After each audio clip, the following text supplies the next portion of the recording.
Turkish artillery pounding Syrian Kurdish forces of the YPG, which it accuses of being linked to insurgents fighting in Turkey.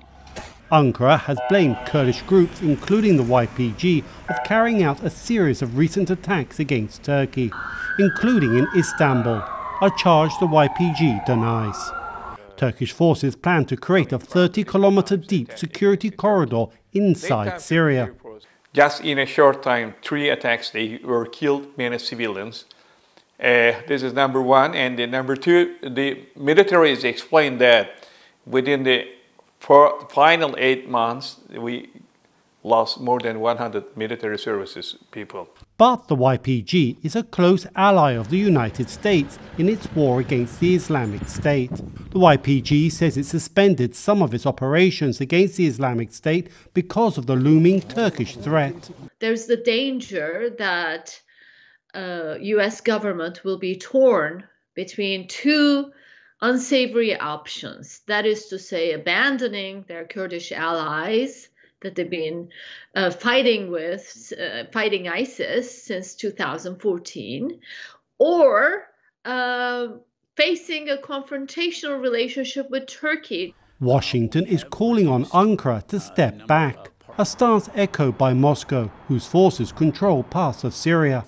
Russia also controls Syrian airspace, access that Turkish forces would need for any ground operation. It has become obvious that neither the United States nor the Russian Federation would let this happen. So, faced with this reality, he has already backed, I believe, and now he's bargaining. One concession Ankara is looking for from Washington is the purchase of American fighter jets, a sale currently stalled in the US Congress.